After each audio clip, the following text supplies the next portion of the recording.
আজকে দেখেন যে মানুষরা যারা ইসলামকে অনুসরণ করতেছে না, নিজের নফসকে যারা ইলাহ বানিয়ে নিয়েছে কোরআনের আয়াত অনুসারে, যারা নিজের নফস যেদিকে বলে সেদিকে তারা চলার চেষ্টা করছে, এটা কি আসলে সুখে আছে? কি মনে হয় আপনাদের? এই মানুষগুলো কি সুখে আছে? একজন মদখোর, সে মনে করতেছে মদের মধ্যে আমার শান্তি, কিন্তু at the end of the day সে কি সুখে আছে? এবার দেখেন তো, যে মানুষগুলো নিজের মন মতো চলে, একজন মনে করতেছে যে আমি যুব সমাজের মধ্যে বিভিন্ন প্রেমের অবৈধ সম্পর্কে লিপ্ত হওয়ার একটা আছে, কারণ কারো কারোর মধ্যে প্রবণতা থাকে। তো যে ছেলেটা এই কাজটা করতেছে বা যে মেয়েটা এই কাজটা করে, কেউ নাটক সিনেমায় চাকরি করে, দেখেন না যে যারা নাটক সিনেমা করে বেড়ায়, হয় আত্মহত্যা করে, অথবা সংসার টেকে না, অথবা মাদকে আসক্ত, শান্তি নাই তো। তার মানে বোঝা গেল, যদি কোনো মানুষ দুনিয়াতেও যদি সে সুখী হইতে চায়, কথার কথা সে আখেরাতে, দেখুন অধিকাংশ মুসলমান মনে করে, বলে যে একসময় না একসময় তো আল্লাহ তাআলা জাহান্নাম থেকে জান্নাতে নেবেই, যা করতেছি করতে থাকে। অধিকাংশ যারা মুসলমান পরিবারের সন্তান, তাদের, আমরা যারা আল্লাহ বিশ্বাস করি, আখিরাতে বিশ্বাস করি, আমাদের একটা টেন্ডেন্সি এরকম থাকে, যারা দিন আমরা বুঝতাম না যখন, যে আল্লাহ তো একসময় হাজার হাজার বছর ধরে পুরে টুরে একসময় তো আল্লাহ মাফ করে জান্নাতে দেবেই। তো ওই রকম যদি চিন্তা করি, তবু তো দুনিয়াতে ইসলামকে পালন করা ছাড়া আমার আর কোনো উপায় নেই। যদি আমি সুখী হতে চাই, যদি আমি শান্তিতে থাকতে চাই, যদি একটা শান্তিময় পৃথিবী চাই, একটা শান্তিময় সমাজ চাই, একটা শান্তিময় রাষ্ট্র চাই, তারপরও ইসলাম ছাড়া আমার কোনো উপায় নেই। এই জন্য ভাই, ইসলামকে ওইভাবে অনুধাবন করা আমাদের, যে এই ইসলাম হচ্ছে আল্লাহ রাব্বুল আলামিনের একটা প্রেসক্রিপশন, যেন তার সবচাইতে প্রিয় সৃষ্টি মানুষ দুনিয়ার জীবনে সুখে থাকে এবং মৃত্যুর পরবর্তী জীবনে সে যেন চিরসুখী হয়ে যায়। ইসলামের উদ্দেশ্য তো এইটাই। যখনই মানুষ নিজের নফসের কারণে, নিজের মন চাহি খায়েশের কারণে, মানব রচিত বিভিন্ন কায়দা কানুন, বিভিন্ন ধরনের মতাদর্শের কারণে মানুষের জীবন যখন অতিষ্ঠ হয়ে গেছে, তখনই আল্লাহ রাব্বুল আলামিন নবী পাঠাইছেন। ঠিক না? দেখেন কওমে সামুদকে, সেখানে তারা ওজনে কম দিত। এক তো তারা কুফর শিরক, এগুলো তো আছেই, এগুলো হচ্ছে মূল, যে কোনো অশান্তির মূল হচ্ছে কুফর শিরক। মানুষের বানানো বিভিন্ন জীবন বিধান, এটাও কুফর শিরকের মধ্যে পড়ে। কারণ সমস্ত বিধান দেনেওয়ালাকে তো আল্লাহর ইখতিয়ারের মধ্যে আমি হাত লাগাইতেছি, সুতরাং এটাও কুফরের মধ্যে, শিরকের মধ্যে পড়ে। যার কারণে যে মূল তো কুফর শিরক, এটা দিয়ে কোনো মানুষের জীবনের যত পেরেশানি, যত অশান্তি, যত জটিলতা, যত জুলুম অত্যাচার, সবকিছুর মূলে কুফর বা শিরক আছেই। এজন্য সমস্ত নবী এসে প্রথমে শুরু করেন কি দিয়ে? শুরু করেন লা ইলাহা ইল্লাল্লাহ, এটা দিয়ে। ওই জায়গায় সাফ হলে পরে বাকি জিনিস সাফ হবে। আর দেখেন সমস্ত নবী যারা ওই সময়কার, যখন নবী আসছেন দুনিয়াতে, ওই সময় কওমের অবস্থা কি ছিল? তাদের জীবন বিভিন্ন পেরেশানি তারা জর্জরিত ছিল। হয় মাপে কম দেওয়া হচ্ছে, কমে আদ, তারা বিভিন্ন জায়গায় ডাকাতি, রাহাজানি এগুলো করতেছে, এগুলোর দ্বারা জমিনের মধ্যে ফাসাদ। আল্লাহ কোরআনে আমাদের বারবার বলছেন, তোমরা জমিনে কি করো না, ফাসাদ সৃষ্টি করো না, মানুষের জীবনকে পেরেশান করো না। কওমে লূত, তারা মানুষের জীবনকে পেরেশান করে ফেলছে। যার কারণে প্রত্যেকটা, একমাত্র ইসলাম ছাড়া আর সমস্ত যত ধরনের জীবন বিধান আছে, মতাদর্শ আছে, এগুলো জুলুম তৈরি করে। কি তৈরি করে? ফাসাদ তৈরি করে, জুলুম তৈরি করে। আজকে সারা দুনিয়ায় যে ফাসাদ আপনি দেখতে পাচ্ছেন, সারা দুনিয়া ব্যাপী ফাসাদ না? আফ্রিকায় এক একটা দেশের যে পরিমাণ সোনা মজুদ, তাদের যে পরিমাণ সোনার খনি, প্রত্যেকটা দেশ বলি ওই সোনা তুলে নিয়ে চলে যাচ্ছে ইউরোপের দেশগুলো, চলে যাচ্ছে। সারা দুনিয়া একটা ফাসাদ, মানুষ না খেয়ে মারা যাচ্ছে, আর এরা বিলিয়ন বিলিয়ন ডলার অপচয় করতেছে সমকামিতা ছড়ানোর জন্য। আপনারা জানেন, এগুলো পত্রিকা আপনারা দেখেন, ফেসবুকে আপনারা এগুলো দেখেন। এই যে সারা দুনিয়া জুড়ে একের পর এক তারা ফাসাদ সৃষ্টি করে রাখছে, এটার মূল কারণ কি? মূল কারণ ইসলাম না থাকা। ইসলাম নাই দেখে এত ফাসাদ। আজকে যদি ইসলাম থাকতো, পরিবার ইসলাম যে থাকতো, যে পরিবার ইসলাম থাকবে, ওই পরিবারটা ফাসাদ মুক্ত পরিবার, নাকি? ওই পরিবারের মধ্যে শান্তি, ওই পরিবারে পা দিলেই আপনার মনে হবে যে এই বাড়ির মধ্যে এমন একটা কিছু আছে, শান্তিময় একটা পরিবার। আর যে পরিবার ইসলাম নাই, স্বামী স্ত্রী প্রতিদিন ঝগড়া, সন্তান মাদকাসক্ত, সন্তান বাপের কথা শুনে না, বহু আপনারা পেপার পত্রিকায় পান যে বাবার সাথে সন্তানের সমস্যা, সন্তান বাবার মাথায় হাতুড়ি দিয়ে বাড়ি দিছে, মেয়ে আরেকজনের সাথে ভেঙে চলে গেছে।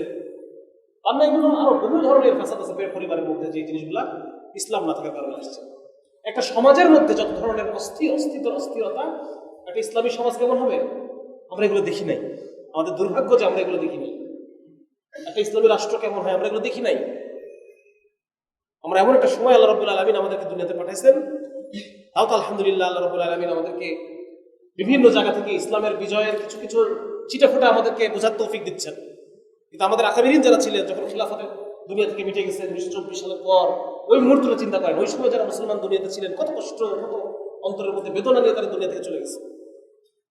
যার কারণে ভাই মোট কথা আমাদের এটা, যে আমাদের ইসলামের যে অনিবার্যতা, ইসলামের যে অবিকল্পতা, ইসলাম ছাড়া কোনো বিকল্প নাই, ইসলাম যে অনিবার্য, ইসলামকে লাগবেই নিজে বাঁচার জন্য, পরিবারকে বাঁচানোর জন্য, সমাজকে বাঁচানোর জন্য, রাষ্ট্রকে বাঁচানোর জন্য, পুরো বিশ্বের সমস্ত সৃষ্টিকে বাঁচানোর জন্য, সমস্ত মানুষকে বাঁচানোর জন্য, এমনকি কাফেরকেও বাঁচানোর জন্য।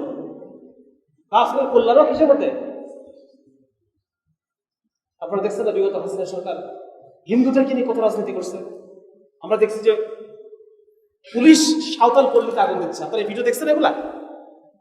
হ্যাঁ, এগুলো রাজনীতি। আমি নিজেই আগুন দিব, আবার আমি নিজেই বলবো যে আমাকে তোমাদেরকে বাঁচানোর জন্য আমি ছাড়া কেউ নাই, অতএব তোমরা আমাকে কি করো। ভারতকে দেখাবো যে দেখো হিন্দুদের কি অবস্থা, ওদের বাঁচানোর জন্য আমি ছাড়া কেউ নাই। অথচ আগুনটা দিচ্ছে কে? আমি দিছি। পেপার পত্রিকা ইন্টারনেটে সার্চ দেন, দেখবেন যে যত মূর্তি ভাঙচুর অধিকাংশ আপনি দেখবেন যে কোনো কোনো ছাত্রলীগ বা যুবলীগ বা কেউ জড়িতের মধ্যে।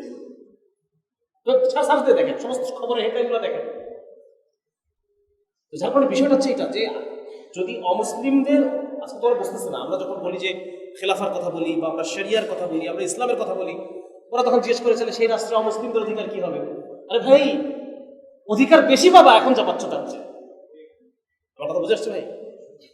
যদি ইসলামী রাষ্ট্রের জিম্মি বলেন, এটা কি ইসলামী রাষ্ট্রে অমুসলিম অধিবাসী যারা থাকে তাদেরকে বলে জিম্মির যে অধিকার, রাসূলুল্লাহ সাল্লাল্লাহু আলাইহি ওয়াসাল্লাম হাদিস, যে কোনো জিম্মির উপর যদি অত্যাচার করা হয় কাল হাশরের মাঠে আমি নিজে তার হয়ে লড়াই করব। কত বড় কথা চিন্তা করে দেখেন। আল্লাহ রাসূল বলতেছেন কোন জিম্মির উপরে, আজকে ওরা বলতেছে যে আমাদের জমি জমা নিয়ে নিচ্ছে, আমরা ইন্ডিয়া চলে যাচ্ছি। তাহলে এর বিপরীতে নবীজি হাদিসটাকে দাঁড় করান, আজকে যদি ইসলামী হুকুমত থাকতো, সেই হুকুমতের অধীনে তুমি যদি জিম্মি মর্যাদার হইতা, তাহলে তোমার এই জমি নিতে পারে মানুষ? হ্যাঁ, নবীজির হাদিস আছে না যে যদি কোনো অমুসলিম জিম্মির উপরে যদি অত্যাচার করা হয় কাল হাশরের মাঠে আমি নিজে তার বিরুদ্ধে মামলা দায়ের করবো আল্লাহর কাছে। তাহলে অধিকার আগে যদি ইসলাম থাকতো অধিকার বেশি পাইতো না তারা? নিরাপত্তা বেশি পাইতো না তারা? সারা পৃথিবীর সমস্ত প্রাণীকুলকে বাঁচানোর জন্য ইসলাম প্রয়োজন। কি বললাম? পরিবার বাঁচানোর জন্য, সমাজ বাঁচানোর জন্য, একটা দেশকে, রাষ্ট্রকে বাঁচানোর জন্য, অমুসলমানকে বাঁচানোর জন্য, কুকুর বিড়ালকে বাঁচানোর জন্য ইসলাম প্রয়োজন। চীন দেশে প্রতি বছরে একটা অনুষ্ঠান হয়, সেই অনুষ্ঠানে 10,000 কুকুর খাওয়া হয়। ওরা তো এমনি এসব খায়, আপনারা জানেন। খাবি সভ্য মানুষের মতো খা। কিভাবে খায় জানেন? প্রথমে কুকুরটাকে ঝুলানোর পরে একটা টান দিয়ে জ্যান্ত অবস্থায় চামড়াটা ছিঁড়ে ফেলে, এবং ওদের যুক্তি হচ্ছে এই চামড়াটা ছিঁড়ে ফেলার ফলে কুকুর যে মুসরামুসরিটা করে, এর ফলে গোস্তের টেস্ট বাড়ে। তাহলে এই কুকুরগুলার একটা শান্তিময় মৃত্যুর জন্য হলেও তো ইসলাম দরকার ছিল নাকি? ও তো জবাই যে করতে এটা তো জানে না। এই জন্য ভাই আমাদের মধ্যে এই বিষয়টা আনতে হবে যে আমাদের আল্লাহ রাব্বুল আলামিন ইসলামকে এই জন্য পাঠাইলেন আমাদের কাছে, যেন এই ইসলাম মানুষের সমস্ত সমস্যার সমাধান করে, কোনো নতুন সমস্যা যেন হইতে না দেয়, দুনিয়াতে যেন মানুষ সুন্দর জীবন কাটায় এবং মৃত্যুর পরে সে যেন চিরকালের মতো বাদশা হয়ে যায়। আল্লাহ তাআলা এই জন্য আমাদেরকে ইসলাম পাঠাইছে। কিন্তু এই ইসলাম আমরা মানুষের কাছে পৌঁছে দিতে পারি না। এই ইসলামকে আমরা না পরিবারে ইসলাম প্রতিষ্ঠা করতে পারলাম, না সমাজে প্রতিষ্ঠা করতে পারলাম, না রাষ্ট্রে পারলাম, আশা অন্য অমুসলমান রাষ্ট্রে তো পারলামই না। এবং এই সাথে আল্লাহ সাহায্যের ওয়াদা। আজকে দেখেন আমরা সারা পৃথিবী জুড়ে মুসলমান নির্যাতিত, কারণ আমরা ওই আদেশকে ছেড়ে দিছি, কুতিবা আলাইকুমুল কিতাল, ওই আদেশ ছেড়ে দিছি যে আদেশের দ্বারা এই ইসলামের দাওয়াতটা ছড়ানোর কথা ছিল। আমরা সেইটাকে ছেড়ে দেওয়ার কারণে আজকে আমাদের উপরে এত জিল্লতি। আমাদের প্রত্যেকের ভাই, আপনারা আজকে ওয়াদা করেন প্রত্যেকে কোরআন শরীফের বাংলা অনুবাদটা করবেন। অনেক কথা বলা যায় না, বলতে পারি না, কিন্তু লেখা তো আছে। কোরআন শরীফের একটা সংক্ষিপ্ত তাফসীর প্রত্যেকে পড়বো আমরা ইনশাআল্লাহ। এই জন্য ভাই ইসলামের জন্য আমাদের কাজ করতে হবে, এটার জন্য সময় বের করতে হবে। আমি ইসলামের জন্য কাজ করব, আল্লাহ আমার জন্য কাজ করবে। আমার সমস্ত পেরেশানিকে আল্লাহ দূর করে দেবে। আমার রিজিকের পেরেশানি, আমার শরীরের অসুস্থতার পেরেশানি, আমার স্ত্রী নিয়ে সন্তান নিয়ে পেরেশানি, অনেকে আমরা বিভিন্ন জন বিভিন্ন পেরেশানির মধ্যে থাকি। খালি রাস্তা খুঁজি কিভাবে বাঁচবো, কিভাবে বাঁচবো। ভাই বাঁচার উপায় আপনি আল্লাহর কাম করেন, আল্লাহ আপনার কাম করেন, এটাই বাঁচার উপায়।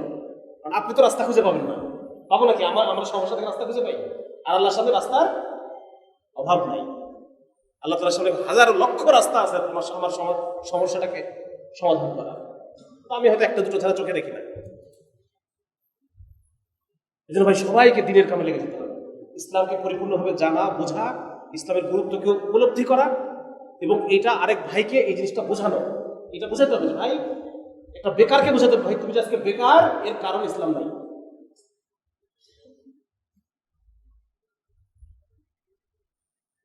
দেখেন, একজন মানুষের জীবনে, আমাদের জীবনের মধ্যে যত ধরনের পেরেশানি আছে, যত ধরনের দুশ্চিন্তা, সবচেয়ে মানুষের বড় প্রবলেম কি বলো তো? সবচেয়ে মানুষের বড় প্রবলেম হচ্ছে দুশ্চিন্তা। আমার ব্যক্তিগত জীবনে এটা স্বাস্থ্য ঝুঁকি, এক ডাক্তার হিসেবে যদি এটা স্বাস্থ্যের ঝুঁকি কি বলতে চাই, এটা অনেক, মানে প্রত্যেকটা এখন যে বিষয়গুলো আমি আপনাদের সাথে আলোচনা করবো, এই প্রত্যেকটা এক একটা 1-2 ঘন্টার আলোচনা। খুব সংক্ষেপে আমি বিষয়গুলো যেহেতু আপনারা অনেক সন্ধ্যা থেকে রাত পর্যন্ত, রাত হয়ে গেছে, অনেকক্ষণ আপনারা আছেন, বেশিক্ষণ আলোচনা লম্বা করা যাবে না। একজন মানুষের সবচাইতে বড় আযাব, দুনিয়ার আযাব হচ্ছে দুশ্চিন্তা। সবচাইতে বড় আযাব কিছুই নাই, তার সব আছে, কিন্তু তার স্ত্রী, সন্তান, ব্যবসা, সামাজিক সম্মান সব আছে, কিন্তু তার কি নাই? তার ঘুম নাই, তার অন্তরে চ্যান নাই, সুকুন নাই, প্রশান্তি নাই, সবসময় একটা দুশ্চিন্তা, একটা টেনশন। এটা হচ্ছে একজন মানুষের সবচেয়ে বড় আযাব। দিন পালন না করার, একজন শাইখ বলতেছিলেন সেদিন যে ইসলাম পালন না করলে আল্লাহ তো মৃত্যুর পরে আযাব দিবেনি, দুনিয়াতে নগদ আযাব হচ্ছে দুশ্চিন্তা, পেরেশানি, টেনশন। দেখেন ইসলাম কিভাবে টেনশন কমায়, এটা এখানে একটু অল্প একটু বলে ছেড়ে দেই। এই পেরেশানি যত ধরনের অসুখ বিসুখ আপনারা দেখেন, অনেক অসুখ আছে না, যে ইদানিং যে সমস্ত অসুখগুলো খুব বেশি, ডায়াবেটিস হয়, তারপর হচ্ছে হার্টের অসুখ হয়, প্রেশারের সমস্যা হয়, ব্রেন স্ট্রোক করে মানুষ। এই যে ধরনের অসুখ বিসুখগুলো আছে, গ্যাসের সমস্যা, খুব কমন যে অসুখগুলো, বড় বড় মারাত্মক মারাত্মক অসুখ যেগুলো আছে, এগুলো সবগুলোর 1 নম্বর কারণ হচ্ছে দুশ্চিন্তা। 1 নম্বর কারণ। ইসলাম কি বলতেছে? আপনি ইসলাম শিখাচ্ছে কি দেখেন, একজন মুসলমান সে বিশ্বাস করে তাকদীরে বিশ্বাস করে। কিসে বিশ্বাস করে? যেটা আছে ওটা আসবেই, আর যেটা আসে নাই ওটা তাকদীরেই নেই, ওটা ছিলই না। দেখেন এই বিশ্বাসটা টেনশনটা কমাই দিচ্ছে না, অনেক দুশ্চিন্তাটা কমাই দিচ্ছে না। যে আমি কেন দুশ্চিন্তা করবো, আমার তো যেটা আমার তাকদীরে লেখা আছে ওটা তো আমার কাছে আসবেই, আর যেটা আমি পাই নাই ওটা কখনো আমার ছিলই না, ঠিক না? দেখেন ইসলাম কি বলছে, রিজিক হচ্ছে তাকদীরের অংশ। মানুষের জন্মের 40,000 বছর আগে তার রিজিক নির্ধারিত। তাহলে দুশ্চিন্তা আছে আর দুশ্চিন্তা নেই, শান্তি। তারপরে দেখেন তাকদীরের মাধ্যমে, তাকদীরের ধারণা, রিজিকের ধারণা, এই বিষয়গুলো ইসলাম আমাদের মনের মধ্যে এমন ভাবে বসায় দেয় যে একজন মুসলমানের দুশ্চিন্তা করার কোনো সুযোগই নেই। সে দুশ্চিন্তা করতেই পারবে না যদি কারো ঈমান এগুলোতে মজবুত থাকে। হায় হায় আমার কি হবে, হায় আমার সন্তানের কি হবে, অমুকের কি হবে, তমুকের কি হবে, আমি অসুস্থ, আমার কি এখন আমার কি হবে, কি হবে, যা লেখা আছে ওটাই হবে, ওটাই তোমার জন্য নির্ধারিত। তাহলে দেখবেন মানুষের একদম কি দুশ্চিন্তা নাই, শেষ। এই জন্য ইসলাম তার সমস্ত চিন্তা চেতনা ধ্যান ধারণা দিয়ে আপনাকে এমন একটা পার্সোনাল লাইফ দিবে, পার্সোনাল লাইফ আপনাকে ইসলাম দিবে, যেই লাইফে অসুখ বিসুখ থাকবে, অসুখ কিন্তু থাকবে, আল্লাহ তাআলা কাউকে পরীক্ষা করার জন্য দিবেন, কারো গুনাহ মাফ করার জন্য দিবেন। হাদিসের মধ্যে আসছে যদি কোনো বান্দা আমলের দ্বারা নির্ধারিত মাকামে পৌঁছাতে না পারে, তখন আল্লাহ তাআলা তার উপরে অসুখ বিসুখ দিয়ে তাকে ওইখানে পৌঁছায় দেন। অসুখ বিসুখ থাকবে, কিন্তু কি থাকবে না, বলেন তো? টেনশন থাকবে না। একজন বড় আলেমের কথা শুনছি, ওনার ক্যান্সার হয়েছে। তো ক্যান্সার হওয়ার পর জিজ্ঞেস করতেছে যে হযরত আপনার এত গুনার অসুখ হলো, আপনার এখন মনের অবস্থা? তো বলছে আলহামদুলিল্লাহ, আল্লাহ তাআলা আমাকে তওবার বিরাট তৌফিক দান করছে। যদি রোড অ্যাক্সিডেন্টে মরে যেতাম এটা তওবা করতে পারতাম না। এখন আল্লাহ রাব্বুল আলামিন আমাকে প্রতিদিন কত হাজারবার যেন আমাকে তওবা করার সুযোগ দিচ্ছেন। দেখেন মানে মুসলমানের চিন্তাটা কিরকম, তার অসুখ আছে, বিরাট অসুখ, মারা যাবে সে, কিন্তু অন্তরে কি, অন্তরে শান্তি। আলহামদুলিল্লাহ। আল্লাহ রাসূল বলতেছেন যে মুসলমানের যদি পায়ে একটা কাটাও ফোটে তবু তার গুনাহ মাফ, মুসলমানের যদি মাথা ব্যথা ওঠে তার গুনাহ মাফ। আল্লাহ রাসূল বলতেছেন আমি আশ্চর্য হই মুসলমানের ব্যাপারে, ঈমানওয়ালার ব্যাপারে আমি আশ্চর্য হই। সে যখন কষ্টে থাকে সবর করে তবু সে তার লাভ, সে তার আল্লাহর কাছে সে প্রিয় হয়, আবার যখন সে সুখে থাকে শুকর করে তখনও সে আল্লাহ প্রিয় হয়। তাহলে এই জিনিস যার মধ্যে আছে, ইসলাম দেখেন কিভাবে আমাদের একটা সুন্দর পার্সোনাল লাইফ আমাকে দিল। 2 নম্বর হচ্ছে ফ্যামিলি লাইফ। ইসলাম আপনাকে একটা সুন্দর ফ্যামিলি লাইফ দিবে। আসি পশ্চিমা দুনিয়া দেখেন, ওখানে ফ্যামিলি বলে কোনো কনসেপ্ট নেই। ওখানকার মানুষ, অধিকাংশ মানুষই বিয়ে করে না, তারা লিভ টুগেদার করে, হ্যাঁ, ছেলে মেয়ে একসাথে থাকে, ওভাবে বাচ্চা হয়। মেসি আপনাদের সবার প্রিয়, অনেকেরই প্রিয় আছে মেসি, কারো কারো কেউ কেউ জার্সিও পড়েন। তার 7টা না কয়টা বাচ্চা, 5টা না 7টা বাচ্চা, কিন্তু যার সাথে বাচ্চা তার সাথে সে এখনো বিয়ে করেনি। এই সমস্ত মানুষ আমাদের যুবকদের আইডল। এই সমস্ত নির্লজ্জ, বেহায়া, দুশ্চরিত্র মানুষগুলো আমাদের যুবকদের আইডল। তার লেখা জামা পরে আমরা, তার নাম লেখা জামা পরে ঘুরতে আমরা পছন্দ করতেছি। মানে শয়তান কোন পর্যায়ে আমাদের মগজকে বিকৃত করে ফেলছে।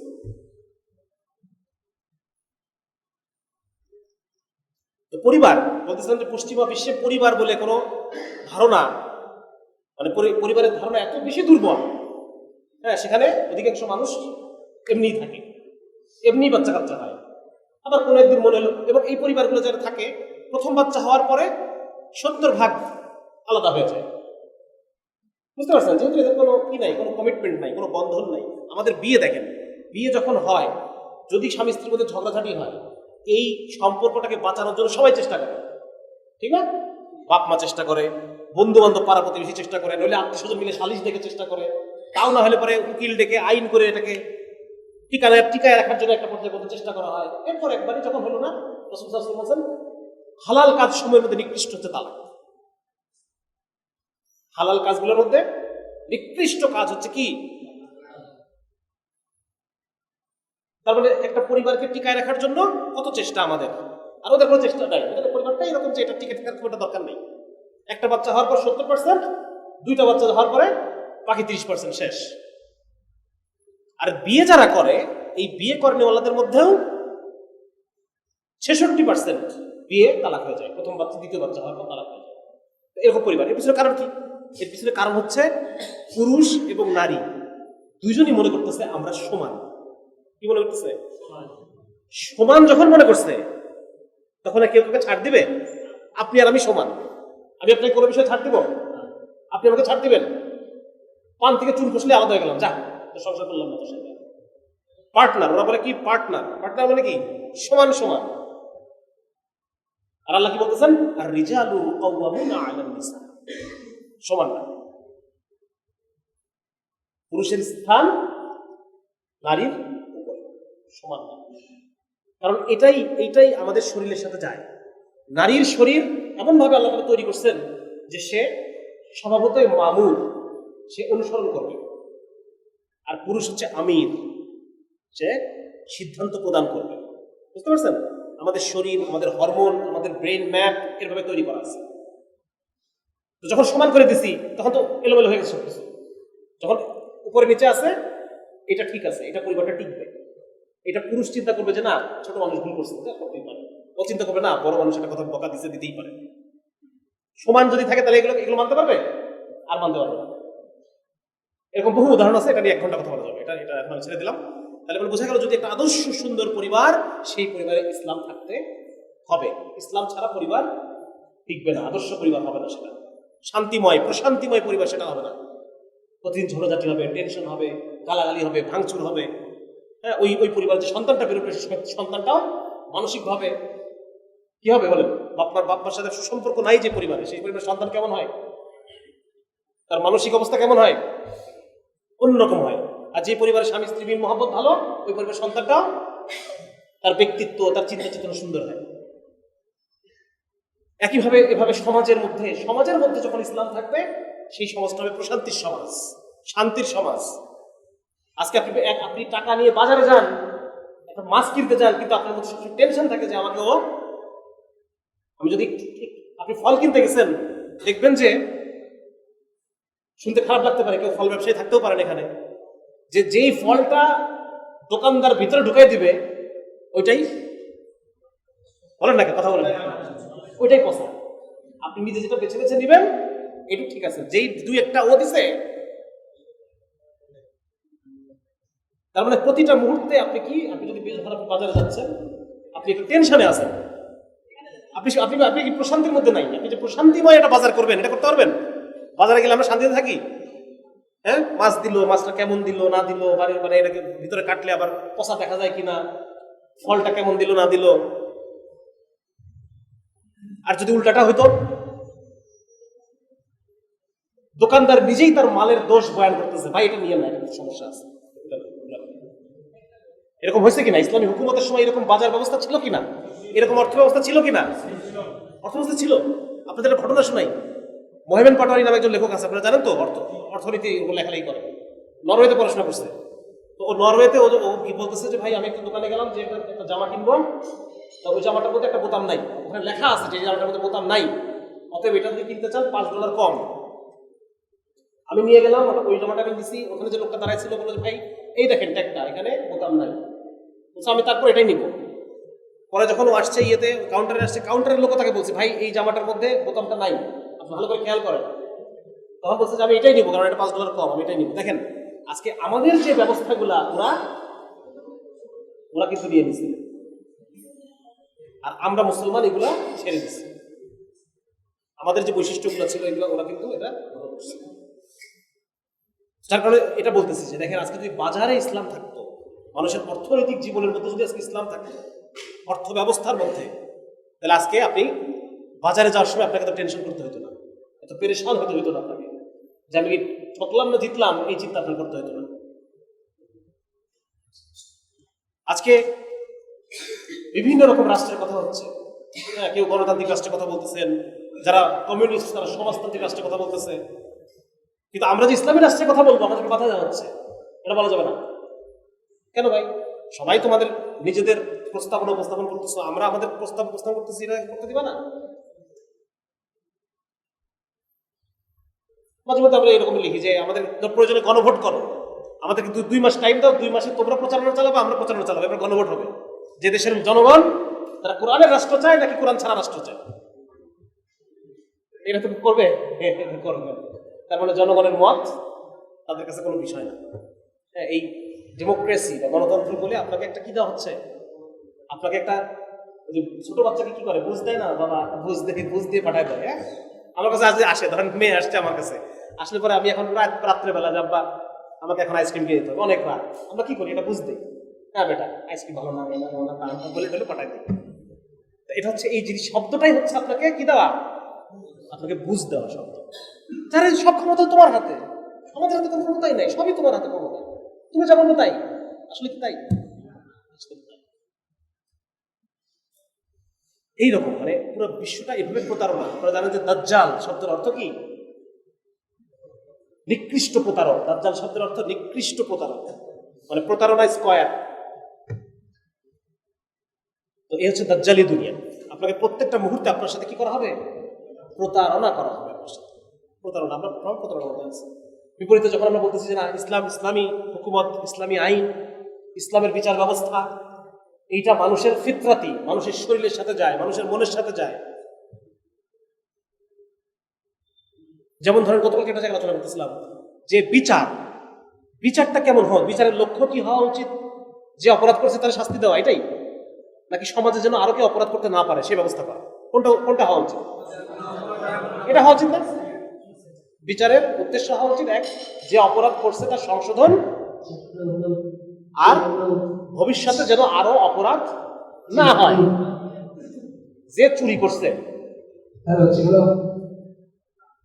হ্যাঁ আচ্ছা ঠিক আছে, এটা বাদ দিয়ে দেবো, এটা না যে ক্যামেরার সাথে বলে কানেকশন আছে, ক্যামেরার সাথে কানেকশন আছে নাকি? এটা কি আচ্ছা ঠিক আছে, কি বলতেছিলাম ভাই? আপনারা বিরক্ত হচ্ছেন? রাত হয়ে গেছে। বিচার বিচার বিচারের উদ্দেশ্য কি হওয়া উচিত, তাই না? ধরেন আমার আত্মীয়, ধরেন আমার ভাই খুন হয়ে গেছে, এখন আরেকজনকে ফাঁসি দিয়ে দিল, ওই কোনার মধ্যে জেলখানার ভিতরে এক চিপার মধ্যে ফাঁসি দিয়ে দিল, পরের দিন পেপারে আসছে ফাঁসি হয়েছে। কিন্তু আমার কি লাভ? ওই জনগণের কি লাভ? মানে তারা এটা দিয়ে তারা কিছু শিখছে, কোনো কিছু শেখা গেছে, কোনো ট্রেনিং হয়েছে তাদের? আর যদি এই ফাঁসিটা সবার সামনে হইতো, হ্যাঁ, 1 কোটি মানুষ, 10,000 মানুষ ওখানে দাঁড়ায় দাঁড়িয়ে দেখছে, আর ওইটা লাইভ টেলিকাস্ট হয়েছে, আরো 1 কোটি মানুষ দেখছে, তাহলে এখন কেমন হয় বলেন? এই 10,000 মানুষের মধ্যে কেউ কখনো জীবনের কোনো পর্যায়ে তার মধ্যে মাথার মধ্যে যদি খারাপ চিন্তা আসে, হ্যাঁ, কোনো একটা বদ চিন্তা যদি তার মাথার মধ্যে আসে, ওই যে সে দেখছে ওইটা তার মাথার মধ্যে হিট করবে, যে হয়তো দেখছি এরকম, ওই নৃশংসতা, একটা ভয়। কারণ আমাদের ব্রেন এভাবে কাজ করে যে আমাদের ব্রেনে 90% তথ্য আমাদের ব্রেন বাদ দিয়ে দেয়। আর যত তথ্য আপনি দিবেন, এই জন্য পোলাপান পড়া ভুলে যায়, যা পরে ভুলে যায়, 90% তথ্য ব্রেন বাদ দিয়ে দেয়, ওইটাই মনে থাকে যেটা আপনার একটা কষ্ট তৈরি করছে মাথার মধ্যে। এই জন্য দেখবেন যে মারে তার মনে থাকে না, যে মায়ের খায় তার মনে থাকে। কারণ কষ্টকর কোনো কিছু যদি থাকে আসে, ওইটা মাথার মধ্যে মনে থাকে। অথবা যদি রিওয়ার্ড, আপনি কোনো একটা পুরস্কার পাইছেন, কোনো একটা কাজ করে কোনো একটা শান্তি পাইছেন, ওইটা মাথার মধ্যে থাকে, কষ্ট অথবা শান্তি। এই জন্য আল্লাহ তাআলা দেখেন আমাদের ওটার সাথে মিলায় জান্নাত এবং জাহান্নামের কনসেপ্ট রাখছে মানুষকে। এটা কেন? এটা এক তো এটা আছে আমাদের জন্য আখিরাতে, 2 নাম্বার এটা আমার দুনিয়ার জীবনকে নিয়ন্ত্রণ করবে, আমার কার্যক্রম, আমার আচরণকে নিয়ন্ত্রণ করবে। সুতরাং বিচার ব্যবস্থাপনা, ইসলাম এমন ভাবে বিচার দিচ্ছে, বিচার ব্যবস্থা আল্লাহ তাআলা তৈরি করছেন যেন এটা 1 কোটি, 1 লাখ, 1 কোটি, 10 কোটি মানুষকে নিয়ন্ত্রণ করতে পারে, তাদের আচরণকে নিয়ন্ত্রণ করতে পারে। যেই লোক জেনার শাস্তি দেখছে একবার, সে যদি একাকী নির্জন একটা মেয়েকে পেয়েও যায়, তবু ওই সময়েও তার আচরণ নিয়ন্ত্রণ হবে। আমাদের ব্রেনকে আল্লাহ তাআলা ওইভাবে তৈরি করছেন, এবং আমাদের যে বিচার ব্যবস্থা ইসলামের, এটা এইভাবেই তৈরি করা, মিলাই তৈরি করা, আল্লাহ রাব্বুল আলামিন ওইভাবে মিলাই দিচ্ছে। একইভাবে ইসলামের যে রাষ্ট্র ব্যবস্থা, আল্লাহ তাআলা জানেন না যে 1 কোটি মানুষের মনকে কিভাবে কোন দিকে নিতে হবে? আল্লাহ তাআলা ওইভাবে ইসলামের যে রাষ্ট্রটা আল্লাহ তাআলা ওইভাবে তৈরি করছেন। এই জন্য ভাই সমস্ত সমস্যার একমাত্র সমাধান ইসলাম, এটা আমার নিজেকে বুঝতে হবে। আজকে আমার যত ধরনের সমস্যা, মানব জীবনের যত ধরনের সমস্যা, সবকিছুর সমাধান একমাত্র ইসলাম। এটা বুঝতে হবে, মানুষকে বোঝাইতে হবে, এটাই আমাদের দায়িত্ব, আমাদের জিম্মাদারি এটা। এবং এই যে ইসলামকে যখন আপনি যত লার্জ স্কেলে প্রতিষ্ঠা করতে পারবেন, ওইটা দেখে তত বেশি অমুসলমান হিদায়াতের পথে আসবে। রাসূলুল্লাহ সাল্লাল্লাহু আলাইহি ওয়াসাল্লাম যখন মদিনাতে রাষ্ট্র প্রতিষ্ঠা করছেন, আল্লাহ তাআলা কোরআনের মধ্যে বলতেছেন, ইযা জাআ নাসরুল্লাহি ওয়াল ফাতহ ওয়া রাআইতান নাসা ইয়াদখুলুনা ফী দীনিল্লাহ। আপনি দেখবেন, হে রাসূল, আপনি দেখবেন মানুষ দলে দলে ইসলামের মধ্যে দাখিল হচ্ছে। কখন? এটা যখন আপনি ইসলামকে যখন বড় জায়গায় প্রতিষ্ঠা করবেন। ওরা তো আমাদের নামাজ দেখে না, আমাদের রোজা দেখে না, আমরা হজ করি ওটাও দেখে না, এগুলো দেখে না, যাকাত তো মুসলমানকে আমরা দেই না। সুতরাং ওরা কি দেখবে? ওরা দেখবে মুসলমানদের যে সিস্টেম, এই সিস্টেমটা আপনি দেখাবেন। যেমন ইসলামের যে যুদ্ধের যে ব্যবস্থাপনা, আপনারা এটা জানেন কিনা অনেকে, যে যখন একটা ইসলামী রাষ্ট্রের যে খলিফা, প্রত্যেক বছর তার জন্য 1 বার বা 2 বার পাশের রাষ্ট্র আক্রমণ করা ওয়াজিব। পাশের যে রাষ্ট্র, পার্শ্ববর্তী অমুসলমান রাষ্ট্র, ইসলামী রাষ্ট্রের খলিফার জন্য প্রত্যেক বছর 1 বার বা 2 বার পার্শ্ববর্তী অমুসলমান রাষ্ট্র আক্রমণ করা ওয়াজিব। আর ওই যে যুদ্ধ, ওই যুদ্ধে প্রত্যেক মুসলমানের যাওয়া ফরজে কিফায়া, জানাজার মতো। এই মহল্লা থেকে যদি কেউ না যায়, সবাই গুনাহগার হবে, আর যদি কিছু মানুষ যায়, হয়ে গেল। বুঝছেন? এটা কেন বলেন তো? এটা কি যুদ্ধ, আক্রমণ? এটা দাওয়াত। প্রথমে ইসলামের রাষ্ট্রের খলিফা পাশের রাজাকে বলবে যে আপনি ইসলাম গ্রহণ করেন, তাহলে আপনার রাষ্ট্র আপনার। তাহলে উনি যদি ইসলাম গ্রহণ করে, তাহলে আমাদের কাজ হয়ে গেল। উনি নিজে ইসলাম গ্রহণ করবে, দেশে ইসলামের আইন বিধান কায়েম করবে, মানুষের উপরে জুলুম মিটে যাবে, মানুষ ইসলামের সৌন্দর্য দেখবে, দলে দলে পাশের রাষ্ট্রের মানুষগুলো মুসলমান হয়ে যাবে। 2 নম্বর প্রস্তাব, ঠিক আছে, আপনি যদি নিজে ইসলাম গ্রহণ না করেন, তাহলে আপনাকে ইসলামী আইনের অধীনে আসতে হবে, আপনাকে আমাদের সাথে একটা চুক্তিতে আসতে হবে, জিজিয়া চুক্তি। এই চুক্তির মাধ্যমে ইসলামের যে সৌন্দর্য, ইসলামের যে সিস্টেম, এই সিস্টেমের সাথে আপনার দেশের মানুষ পরিচিত হবে, ইসলামের দাওয়াত ছড়ায় যাবে। আর তাও যদি না আপনি রাজি হন, এবার যুদ্ধ হবে। এভাবে ইসলামের সমাধান সারা পৃথিবীতে ছড়াইছে। সারা পৃথিবীতে, এবং দলে দলে মানুষ ইসলামের সৌন্দর্য দেখে মুসলমান হয়েছে। আপনারা জানেন যে যখন আফগানিস্তানে তালেবান সরকার আসার পরে একজন ভারতীয় বাঙালি একটা ছেলে, তন্ময় ভট্টাচার্য নামে একটা ছেলে, সে আইসে পালাই আসছে, আসার পরে ইন্ডিয়ান মিডিয়াতে সে সাক্ষাৎকার দিচ্ছে, বলছে যে আমাদেরকে পোলাও রেখে খাওয়াইছে, এই করছে ওই করছে। হ্যাঁ, যেদিন থেকে তালেবান ক্ষমতা আসে তারপরের দিন থেকে ওই যে ইসের মধ্যে কাবাবে গোস্তের পরিমাণ বেড়ে গেছে, আগে দিত অল্প, এখন তো বেশি বেশি বেশি গোস্ত দেয়। তার মানে ও সৌন্দর্য বুঝছে, এবং এসে যখন এই কথা বলছে, বলার পর ইন্ডিয়ান মিডিয়া তাকে ধুয়ে একদম সাদা করে দিচ্ছে। তার মানে কাফের ইসলামের সৌন্দর্যকে চিনবে যখন ইসলামী হুকুমত প্রতিষ্ঠা হবে, ইসলামী রাষ্ট্র প্রতিষ্ঠা হবে। যে জনে জনে মুখে মুখে দাওয়াত দেওয়া লাগবে না, জনে জনে দাওয়াত দেওয়া লাগবে না, তার অন্তরের মধ্যে জাগ্রত হবে যে এ কেমন সুন্দর অফিস, যে অফিসে কোনো দুর্নীতি নাই, ঘুষ নাই। এ কেমন সুন্দর বাজার, যেখানে বিক্রেতা নিজেই তার পণ্যের দোষ বয়ান করতেছে। এ কেমন আদালত, কোর্ট, হ্যাঁ, যেখানে খলিফার বিরুদ্ধে রায় চলে যাচ্ছে। সুবহানাল্লাহ, খলিফার বিরুদ্ধে, খলিফা আলী রাদিয়াল্লাহু তাআলার বিরুদ্ধে রায় চলে গেছে ইহুদির পক্ষে। এটা হচ্ছে ইসলামী আইন। সে অবাক হয়ে দেখবে, আর তার দিলের মধ্যে আস্তে আস্তে ইসলামের সত্যতা তাদের অন্তরের মধ্যে আসতে হবে। এই জন্য ভাই, কি করণীয় আমাদের বলেন, আপনারাই বলেন, আমাদের আমি আর কিছু বলবো না। আমাদের কি করা উচিত? আমরা কি আসলে আল্লাহ তাআলা যে ইসলাম পাঠাইছেন, আমরা কি তার হক আদায় করতেছি? শুধু 5 ওয়াক্ত সালাত করলে কি ইসলামের হক আদায় হয়? রোজা রাখলাম, প্রতিদিন কোরআন তেলাওয়াত করলাম, এটার দ্বারা ইসলামের হক আমরা আদায় করতে পারতেছি? কাল হাসরের মাঠে প্রতি বছর শুধুমাত্র ব্রাজিল, আপনারা অনেকে ব্রাজিলের সাপোর্টার আছেন এখানে, শুধুমাত্র ব্রাজিল একটা দেশ, সেই দেশ থেকে প্রতি বছর 20 লক্ষ কিশোরীকে পাচার করা হয় ইউরোপ এবং আমেরিকার পতিতালয়ে। কিশোরী, তো আমি তো 20 লক্ষ বলে ফেললাম, কিন্তু ওই যে বাবাটা যার মেয়েটাকে হারাইলো, ওই বাবার কষ্ট বলতে পারছি আমি? আপনি বুঝতে পারবেন ওই বাবার কি কষ্ট? ওই মা যে তার বাকিটা জীবন তার একমাত্র মেয়েকে খুঁজে বেড়াবে, হায় আমার মেয়েটা কোথায় গেল রে, ওই মায়ের কষ্ট আমরা বলতে পারলাম? 20 লক্ষ তো মুখ দিয়ে পট করে বলে ফেললাম। এই 20 লক্ষ মেয়ে, তার বাবা মা কাল হাসরের মাঠে আপনাকে ছাড়বে? আমাদেরকে ছাড়বে? হ্যাঁ, যে মুসলমানরা নামাজ পড়ছে, রোজা রাখছে, আর আমরা যে সারা পৃথিবীর মানুষ এত কষ্টে ছিলাম, তারা সমাধানটা আল্লাহ আপনি সমাধান পাঠাইছেন, কিন্তু তারা আমাদের কাছে আসে নাই। এটা তো নিশ্চিত এই জিনিস তারা আল্লাহর কাছে বলবেই, নিজেরা বাঁচার জন্যই বলবে। আল্লাহ যখন তাদেরকে জাহান্নামে দাখিল করবে, তারা নিজেরা বাঁচার জন্যই আমাদের উপর দোষ দেবে।